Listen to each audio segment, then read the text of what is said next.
So I haven't had the 2K19 Prelude for too long, but the one thing that I notice as an improvement on offense is if you notice Kevin Durant on the right-hand side there, he's running towards the corner instead of just sprinting towards the basket. I think that's a huge improvement for 2K19 because in 2K18, a lot of the time your wing players would just run to the rim and it would kill the spacing. Whereas if you look at this one here, you got Clay on the right side, you got Kevin Durant on the left side. Those two are going to space the floor. So even if they're not open, the defenders at least have to stay on them.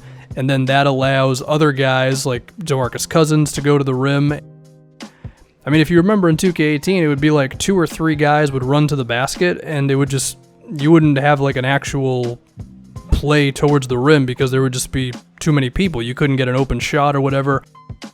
If you notice Colin Sexton on the left-hand side, he actually got me with that because I'm not used to the CPU running to the corners either, so I kind of fell asleep on that one. The next thing we're going to speak on is the blow-by thing in 2K18, which I think is going to end up being like the thing that people remember most from that game. I mean, it seems like the on-ball defense is a little better this time around. I'm playing this on Superstar, by the way, I should say that. I was still able to get by Colin Sexton a few times, but even when I do, it wasn't as easy. It felt like his presence still had an influence, whether it be like slowing me down, going to the basket or whatever. It would give Tristan Thompson and Kevin Love time to get over, and then from there I would have to react on the fly, right? Now, of course, this is me facing the CPU. I mean, if you're going to be playing people online or you're going to be playing my team mode, things are going to be a little different, but I think these are good signs nonetheless. Here, I tried to do the blow-by without a move. I just tried to sprint forward, and Colin Sexton was able to stay in front of me.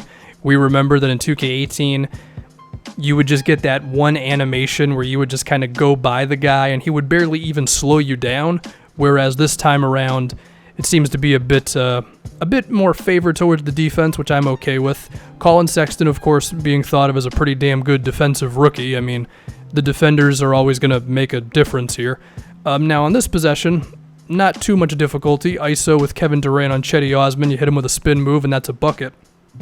But then here, I try to just go straight up ISO on Osman, and he actually kind of locks me up when I'm Kevin Durant. So that's an adjustment, but I think it'll ultimately make for a better game because now you just have to be a better player, right? If you're going to get by defenders consistently. Because in 2K18, it was like all you had to do was just move the pro stick up, and then your guy would do that one little move to get himself in a position to hit him with like a hesitation move or just run forward, and that was all you needed to get by guys, whereas now it's a little trickier. Now, that doesn't mean that it's impossible. You can use pick and rolls, you can get around a screen, and I mean, you saw the play that I had earlier with Durant on Osman, so being creative and being actually like good at isolating and pick and rolls and all that, you'll still get by guys, but it seems to be a little trickier.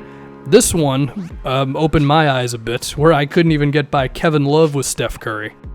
Now, was Love maybe moving a little too quickly for himself laterally? I mean, maybe, but given how favored the offense has been for a while now in 2K, I think this is okay. Now, whether this actually holds up 2 months into the game's life cycle, we'll have to see, but it's a decent sign for me right now, I would say. The next thing I want to talk about with the CPU defense is that they did a pretty good job of just defending off the ball. I mean, the Warriors playbook is full of these types of plays where there's just constant movement and chances are someone's going to get open, and they did a pretty good job of defending it. But this was also another thing, is that they were very willing to leave Draymond Green wide open, which is pretty much the only way to defend the Warriors given how talented they are. You'll see another possession here where I screw up. I wanted to pass it to Cousins or whatever. But if you go back and look, Kevin Love is already leaving Draymond open in the corner to where that's kind of the only play that I have unless I'm going to try like some contested shot with Steph Curry at the rim.